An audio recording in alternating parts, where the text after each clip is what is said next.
Hi class, the last video I want to put up today is solving for subatomic particles. How do you figure out how many protons, neutrons, and electrons are in a stable and neutral atom by looking at the periodic table?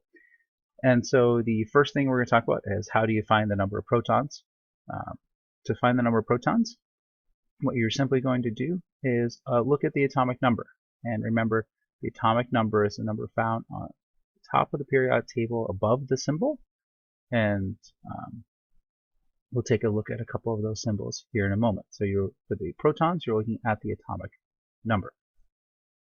For the electrons, for most of these, we're going to assume that the atom is neutrally charged, and so the electrons will equal the protons. And so in that case, then again, you can just look at the atomic number. And so for protons and electrons, you're simply looking at the atomic number. To find the neutrons,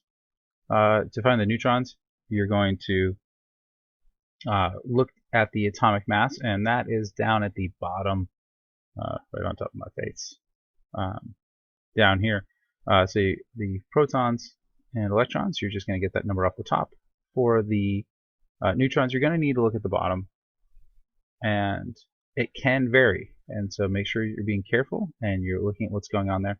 The first thing you're going to do is take the atomic mass, the number at the bottom. You're going to round that, so you don't want to put 4.003 in there. You're going to round that to 4 and then subtract the atomic number. So 4 minus 2, and that will give you the number of neutrons. So in the case of helium, the number of neutrons is 2. And so these are not terribly difficult. So let's take a look. Here's our periodic table, and we can pick any element we want and then try to figure out how many protons, electrons, and neutrons a typical atom has. So let's start out here with phosphorus here. The number of protons, again, we're going to look at the atomic number here. The number of protons here for phosphorus is 15. Since it is a neutral atom, the number of electrons will be 15. To find the neutrons, we have to look down here at the atomic mass. The first thing we have to do is round it, and so this is one of those ones we have to be careful. We got the 0.974 here. That's going to round up for us, so this is going to become 31. We are going to take 31 minus 15, and the number of neutrons for phosphorus is going to be 16. Why don't you take a second, pause the video, and try to figure out the protons, neutrons, and electrons for sulfur.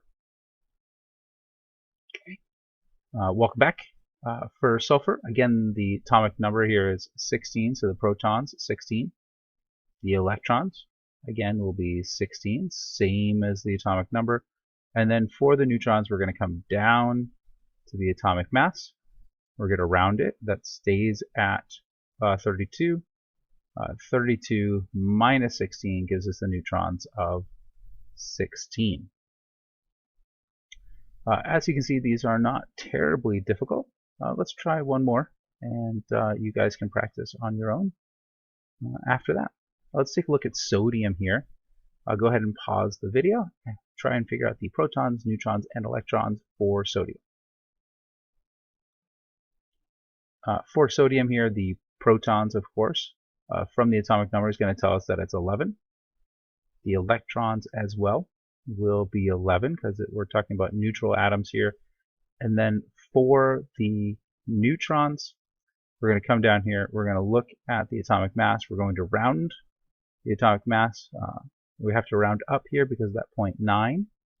So this is going to become 23. So we'll take 23, we'll minus 11. So the number of neutrons in a typical sodium is 12 neutrons. I hope that was helpful, everybody, and good luck on tomorrow's quiz.